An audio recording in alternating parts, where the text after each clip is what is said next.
Puji Tuhan. Di sini ibadah jemaatnya masih banyak yang tidak pakai masker ya. Kalau di Jakarta semuanya masih disiplin pakai masker. Karena saya percaya saudara adalah kaum beriman.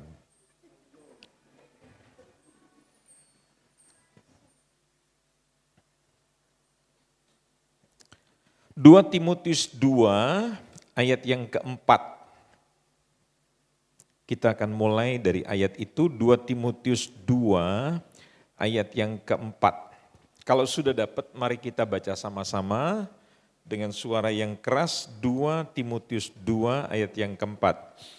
2, 3, seorang prajurit yang sedang berjuang tidak memusingkan dirinya dengan soal-soal penghidupannya, supaya dengan demikian ia berkenan kepada komandannya. Saudara tahu dalam hidup ini ada banyak perkara yang sepatutnya, yang tidak selayaknya, begitu. Tidak perlu dipusingkan, tetapi kita terjebak untuk memusingkan hal-hal yang sebetulnya tidak perlu kita pusingkan. Betul enggak? Ya. Salah satu contoh yang saudara seringkali memusingkan yang tidak penting itu apa? Saudara pusing dengan orang yang tidak peduli dengan dirimu dan mereka sekarang menjauhkan hidupnya daripada dirimu dan saudara menjadi stres gitu. Saudara tahu dalam hidup ini selalu ada orang-orang yang sengaja datang dan pergi dalam hidup saudara. Itu yang saudara harus pahami, tidak semua orang akan selalu bersama dengan diri saudara. Kalau saudara menganggap semua orang yang saudara kenal harus saudara masukkan sebagai teman saudara, saya jamin saudara akan stres. Dengarkan kalimat saya, tidak semua orang yang saudara kenal bisa menjadi teman saudara. Presiden Jokowi tidak menaruh semua orang di ring satu kehidupannya dia. Ring satu kehidupannya dia adalah orang yang bisa menanggung dia. Pengawal yang ditaruh di ring satu yang badannya besar itu, yang tingginya 1,90 m itu adalah orang yang ditaruh oleh Pas Pampres. Komandannya, Mayor Jenderal, itu ditaruh di depan. Dia menjadi garda terdepan dan dia sangat tahu siapa yang boleh mendekati atau tidak boleh mendekati presiden. Jangan taruh semua orang di dalam hidup saudara. Saya ulangi kalimatnya, tidak semua kenalan itu menjadi teman saudara. Dan tidak semua teman menjadi sahabat saudara. Siapa sahabat? Orang yang bisa menanggung saudara. Kalau orang itu sedikit-sedikit syak, sedikit-sedikit membicarakan saudara, mencari kekurangan saudara, kita enggak perlu dicari kekurangan. Kita ini memang orang berdosa yang sudah ditebus secara de jure, kita sudah dibenarkan, tetapi secara de facto, secara kenyataan, kita sedang dalam proses perubahan. Makanya jangan kaget di antara orang Kristen, pinjem uang nggak bayar, janji seminggu udah setahun nggak bayar, bahkan yang pinjam lebih galak daripada yang punya uang. Maaf saya nggak nyindir, cuma nyinggung aja saya. Nah orang-orang seperti begini jangan ditaruh dalam ring satu hidup saudara. Kenapa? Dia akan selalu mencari kekurangan hidup saudara. Dan orang-orang seperti begini, buang mereka. Jangan ditaruh ring 1, ring 2, ring 3, taruh di ring sek. Di ring seher kalau perlu. Bisa nangkap enggak? Dan yang lebih lucu, kita hidup dengan asumsinya orang. Apa itu asumsi? Pendapatnya orang. Ada cerita sekolah minggu yang bagus, saudara-saudara. Satu hari seorang bapak dengan seorang anak, dia mau menjual keledainya dan dia tuntun itu keledainya. Di tengah jalan dia ketemu dengan serombongan orang-orang. Orang-orang itu bercakap demikian, lihat Dua orang bodoh, bapak dengan anak. Punya keledai tidak ditunggangi. Sang bapak mendengar. Lantas dia bilang sama anaknya, udahlah nak, kamu naik keledai. Biar papa yang tuntun.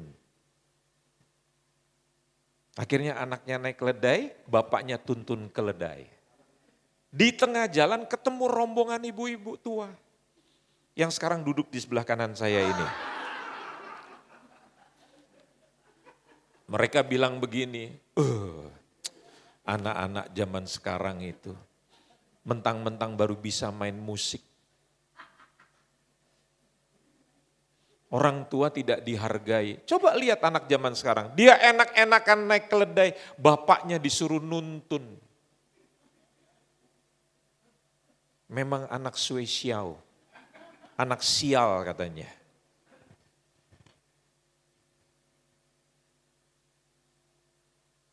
Sang anak jadi gak enak hati. Dia bilang sama bapaknya, Pak, bapak aja yang naik, aku aja yang tuntun. Iya deh. Bapaknya naik, anaknya yang tuntun. Ketemu sama Youth Antioquia.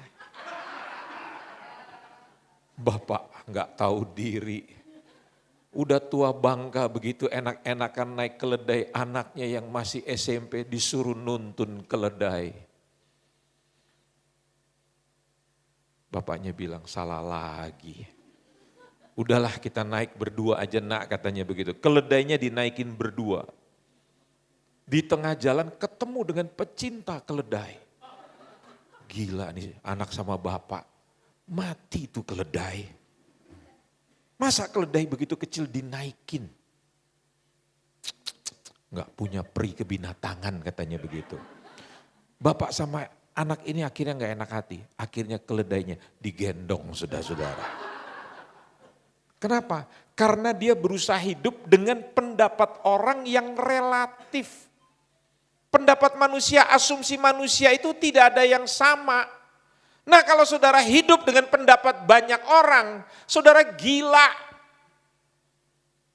Gak penting apa kata orang tentang saudara, kata Rasul Paulus dalam 1 Korintus 4. Yang merupakan quote saya pada pagi hari ini. Saya gak pusing apa kata orang tentang saya. Bahkan kata banyak orang tentang saya. Bahkan penilaian saya sendiri nggak menilai diri saya. Tapi yang terpenting perkataan Tuhan tentang saya itu yang lebih penting. Saudara bisa belajar nggak hidup tidak dengan asumsinya orang. Dan saudara nggak perlu stres kalau tadinya ada orang yang tadinya menjadi kawan saudara, dekat dengan saudara. Tapi tiba-tiba dia meninggalkan saudara. Yuk kita baca ayat yang lainnya supaya saudara belajar dari kebenaran firman Tuhan. Ya. Mazmur 41 ayat 9 di dalam terjemahan saudara mungkin ayat 10 ya, tapi bunyinya begini. Mazmur 41 ayat 9 atau ayat 10 karena ini ada dua versi bahasa Indonesia ada versi bahasa Inggris. Bahkan sahabat karibku yang kupercaya yang makan rotiku telah mengangkat tumitnya terhadap aku. Yesus dulu hidup dengan 12 muridnya. Tapi satu yang namanya Yudas Iskariot itu adalah bendaharanya Yesus. Dan saudara tahu orang kalau dipercayakan jadi bendahara itu artinya orang yang dipercaya. Punya sebuah hubungan, relasi yang sangat dekat. Betul enggak? Tapi coba saudara bayangkan, orang yang begitu dekat dengan Yesus bisa mengkhianati Yesus. Siapa penasihat Daud yang paling dekat dengan Daud? Ahitofel namanya. Tapi dia bisa berkhianat. Betul enggak? Dia bergabung dengan anaknya Absalom. Melawan rajanya. Siapa Ahitofel? Orang yang dipercaya oleh Daud tapi bisa melawan. Jadi saudara enggak perlu kaget. Kalau ada orang yang dekat dengan saudara, tiba-tiba menikam saudara dari belakang. Itulah kurikulum yang sengaja Tuhan tampilkan buat saudara supaya saudara belajar jadi orang yang punya kaliber. Bukan orang, apa itu bahasa Indonesia, ece-ece itu. Orang yang biasa-biasa gitu loh. Kita ini kan suka teriak-teriak pakai yel-yel. Saya pemenang, katakan pemenang, berikan tepuk tangan. Lah belum perang, belum pernah perang kok bilang menang. Halo? Bau tuh mulutnya. Suka teriak-teriak, aku pemenang, saya pemenang. Lo saudara belum pernah perang kok bisa menang. Hanya orang yang pernah perang baru bisa mengklaim dirinya adalah pemenang. Setuju tidak? Daud itu lawannya bukan hanya Goliat. Tapi sebelum lawan Goliat, sparring partnernya itu. Teman untuk bertandingnya itu lawan apa? Beruang. Satu lagi apa? Singa. Ini bukan masalah singa rimbun. Coba deh saudara berlatih ke kebun binatang. Di Siantar ada kebun binatang ya kalau nggak salah. Coba latihan seminggu 2 kali lah, Selasa Kamis gitu. Latihan bercanda sama singa atau sama macan.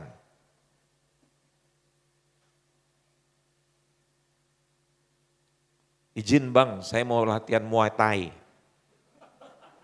Sama macan tutul. Selasa Kamis aja udah gitu kira-kira. Untuk latihan nanti menghadapi Goliat. Anda nggak bisa klaim diri Anda sebagai seorang pemenang kalau Anda nggak menang melawan persoalan. Setuju nggak? Nggak perlu sakit hati. Ada orang yang akhirnya berkhianat, mengecewakan saudara. Mau jadi pemimpin gereja, mau jadi orang hebat dipakai Tuhan. Kalau belum mengalami begitu, belum bisa jadi pemimpin yang hebat. Jadi harus mengalami pengkhianatan dulu. Kalau belum mengalami pengkhianatan, mulai malam ini berdoa. Kirimkan Yudas Iskariot Tuhan Yesus. Kirimkan Ahitofel, kirimkan siapa itu tadi namanya? Absalom. Saudara tahu, waktu dia lihat anaknya berontak lawan dia. Saya mau tanya, Daud bisa gak habisin anaknya? Tapi dia memilih apa? Menghindar. Dia gak mau bunuh anaknya, dia bisa bunuh anaknya. Dia panglima perangnya Raja Saul kok. Tapi dia nggak mau. Anaknya begitu jahat. Dan pada waktu itu anaknya mati. Apa yang terjadi pada diri Daud? Susah nggak? Susah.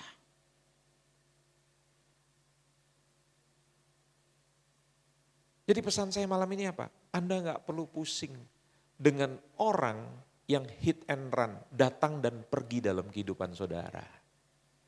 Dan gak perlu pusing dengan mereka. Memang orang-orang itu ada di sekeliling kita. Ya, jadi kalimatnya begini, mereka yang gak pernah peduli dengan kamu dan menjauhi hidupmu, gak usah dipusingkan. Siapa yang harus diperhatikan? Orang-orang yang ada itu loh, itu yang perlu diperhatikan. Di dalam ilmu marketing ada istilahnya bad customer dan good customer. Biasanya kita tuh selalu pusing dengan yang namanya pembeli buruk, bad customer itu. Pembeli buruk tuh siapa sih? Orang yang belanjanya sedikit, kadang-kala nggak belanja, tapi protesnya banyak. Coba ngomong jujur, sini kan banyak pengusaha. Kita lebih stres mikirin orang kayak gitu kan? Padahal orang kayak gitu nggak perlu dipikirkan. Kalau saudara penjual, apa itu namanya? Hama, apa itu namanya? Pestisida. Orang seperti itu semprot saja.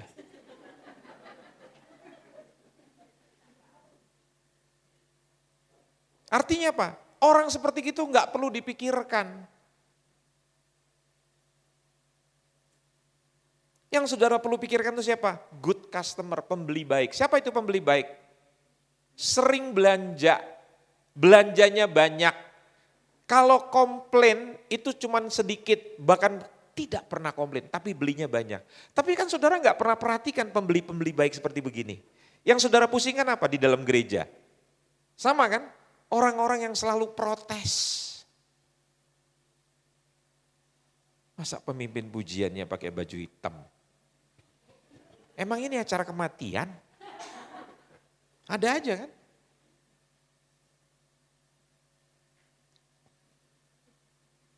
Pemimpin pujian, singernya kok gendut gitu. Kurang diet. Yang lainnya pakai baju bagus, biru tua, ini coklat.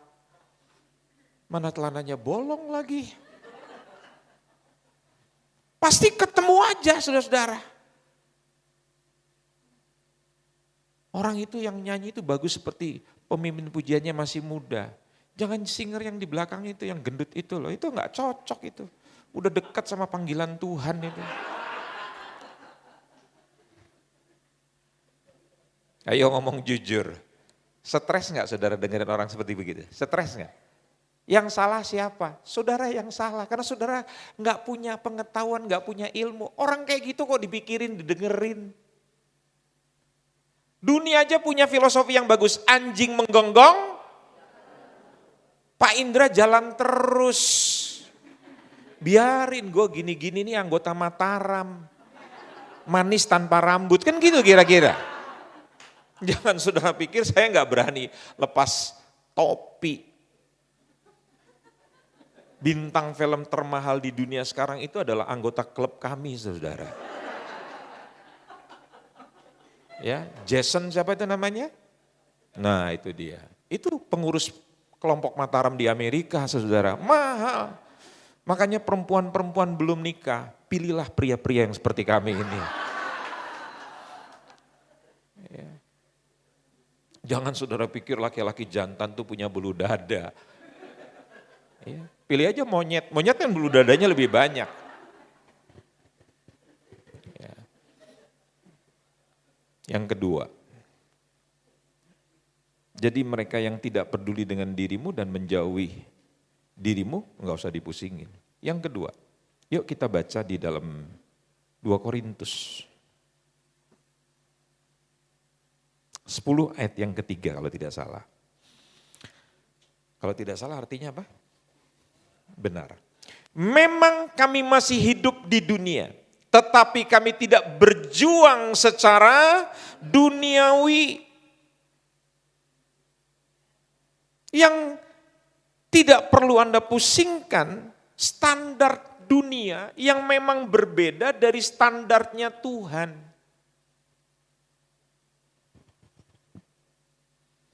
Saya nggak perlu tergoda harus memakai cincin berlian karat berapa itu. Sebab kalau saya pakai cincin berlian berapa karat, khotbah saya akan berbeda.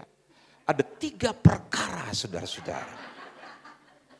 Yang pertama, normalnya kan begini, tapi karena ini berlian yang temennya begini-begini itu, jadi saya perlu pamer saudara-saudara supaya jemaat tahu. Dan hal yang kedua, yang ketiga, dan selama saya khotbah begini terus supaya jemaat tahu bahwa pendeta itu pakai berlian sekian karat.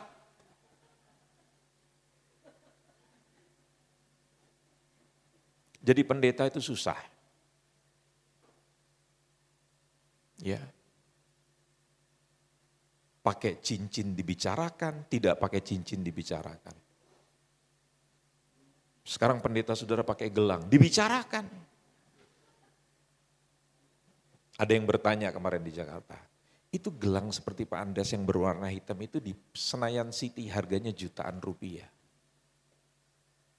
Hebat ya Pak Andreas, pakai gelang saja jutaan rupiah. Dan itu platinum ya Pak. Saya bilang ini bukan platinum, ini inalum. Hanya orang yang tinggal daerah sini yang mengerti kan. Mereka bingung apa itu. Saya bilang, ini di Jakarta, gelang saya ini harganya 600.000. Tapi kalau beli di Bangkok itu cuma 200 something. Dan gelang saya yang hitam ini hadiah daripada seorang anak rohani saya. Dia beli di Bangkok juga. Harganya saya pikir cuma sekitar 100 ribuan lebih lah. Langsung ibu ini saudara, oh ya wajar lah kalau pendeta pakai begitu. Ini kan kurang ajar saudara. Kalau mahal, pendeta itu enggak layak pakai yang mahal-mahal itu enggak apa-apa. Tapi kalau pakai yang murah-murah, itu memang wajar. Saya mau tanya sama saudara. Kalau saudara hidup dengan pendapat-pendapat manusia itu, stres enggak saudara? Standar hidup kita, standar hidup saya bukanlah dunia.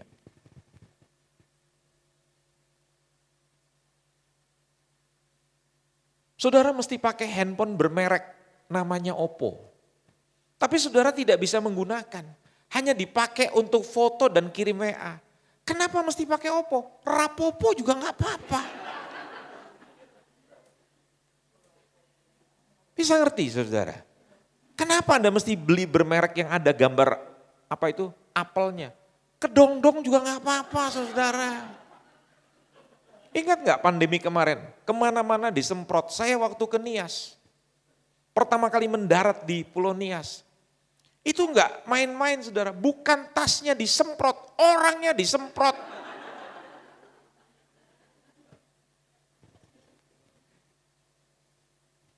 Saya bilang sama mereka, kamu pikir saya ini serangga?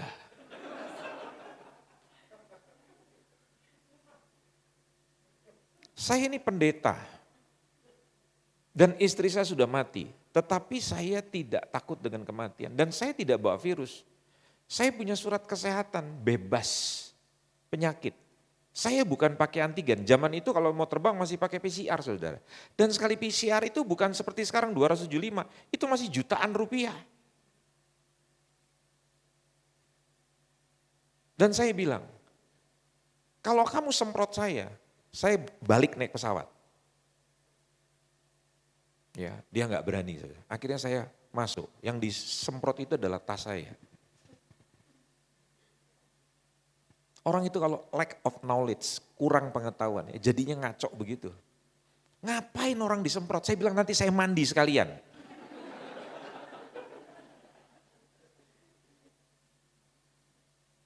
Ya. Maksud saya cerita itu adalah begini, saudara tahu karena semua orang takut disemprot, mereka takut pakai tas mahal. Akhirnya dari tadinya pakai tas Gucci, sekarang diganti dengan tas gentong. Mereknya sama, masih G. Tapi kan sayang disemprot gitu. Dan saudara saya mau kasih tahu, mungkin orang di tebing sini karena sering pergi ke Medan, masih sering pergi ke Singapura, masih ngerti orang pakai tas Gucci. Tapi coba pergi ke Tarutung. Apalagi ke Dolok Sanggul. Anda pakai tas Gucci, mana ada yang tahu? Betul nggak? Anda cuma bangga sendiri. Loh saya di Gunung Sitoli, saudara, saya melihat tacinya itu, yang punya toko itu. Jualan apa itu namanya, kelontong itu. Terus saya lihat dia pakai tas mereknya Paris itu. Saya lantas sebut begini, wah hebat kamu ya Ci. Seperti begini kamu bisa punya tas kayak begitu. Dia jawab apa? Ya Om, karena saya dulu sekolah di Jakarta, makanya saya tahu tas mahal ini. Pertanyaan saya, apakah orang Nias tahu tasmu ini mahal? Enggak tahu Om. Lo kan gak ada gunanya Anda pakai tas mahal, gak ada yang tahu, betul gak? Anda pakai tas mahal gunanya buat apa? Supaya orang tahu kan? Betul gak? Lo buat apa Anda pakai tas gak ada yang tahu?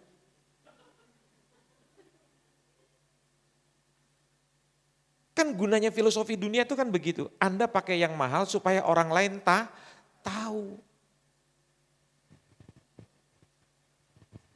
Seperti teman saya, dia bilang, Pak Andreas, istriku belikan celana dalam ini.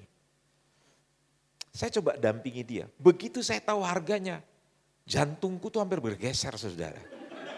Celana dalam perempuan tuh harganya 600.000. Pertanyaan saya, dipakai itu baunya kayak apa?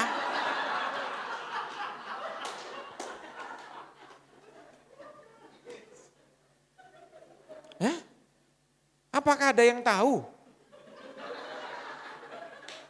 Loh pemain musik ini salah satunya gak pakai celana dalam loh. Cuman saya gak mau jahat, saya gak mau kasih tahu di antara mereka. Tadi sempat mandi, tapi celananya jatuh. Jadi dia gak pernah baju ganti, jadi gak pakai. Gak usah saya buka lah saudara. Sekarang pertanyaan, masalah buat lo gitu loh. Kata orang Jakarta gitu, masalah buat lo. Betul nggak? Nggak ada yang tahu. Mau celana dalam Anda mahal, Anda kan bukan Superman. Yang celana dalamnya di luar. Yang tahu itu cuma Anda dan Tuhan sendiri. Kenapa hal-hal standar dunia yang nggak penting itu Anda pusingkan? Dunia menganggap mobil yang Anda pakai itu menunjukkan prestise Anda. Tapi pembuat mobil Henry Ford mengatakan, saya menciptakan mobil untuk mempercepat mobilitas manusia, pergerakan manusia. Bukan untuk menunjukkan siapa dirinya. Hari ini, apa yang kita makan, mobil yang kita pakai, tempat di mana kita tinggal, menunjukkan saudara adalah orang yang hebat. Coba tanya Pak Gembala, Pak Thomas sama Bu Intan yang sekarang sudah berumur. Rumahnya kan begitu besar. Coba Pak Thomas sama Ibu sekarang mengevaluasi. Ruangan mana yang paling sering diduduki? Loh saya kan juga tidak muda. Hanya wajahnya aja masih muda. Ya.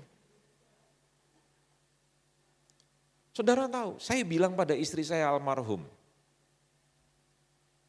Kita itu cuman pergi ke kamar, ke dapur, ruang makan, kamar mandi, udah ruangannya kecil itu saja. Enggak membutuhkan ruangan yang besar. Tapi kita kan sadarnya setelah usia kita itu tua. Coba dari muda kita sudah sadar bahwa kita tidak membutuhkan rumah yang besar. Kita enggak perlu ngoyo. Ngoyo itu apa? Susah payah untuk membeli rumah yang besar untuk menunjukkan pada orang. Dan gak pernah loh orang lihat rumah kita yang besar sambil jalan.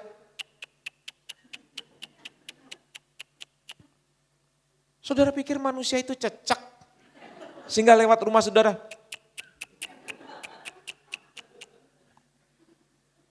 Kalau saudara paham kebenaran ini, saudara nggak perlu pusing apa yang menjadi standar dunia.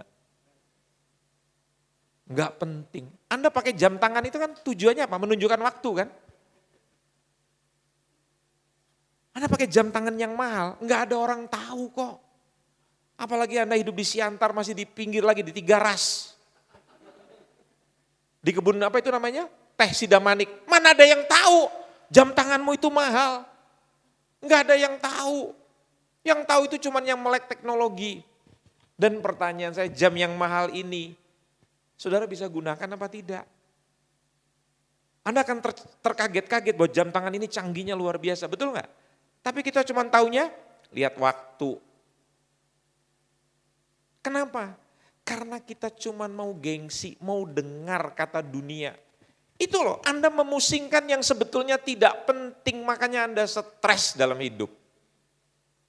Setuju tidak? Orang seusia saya masih mau pakai minyak wangi.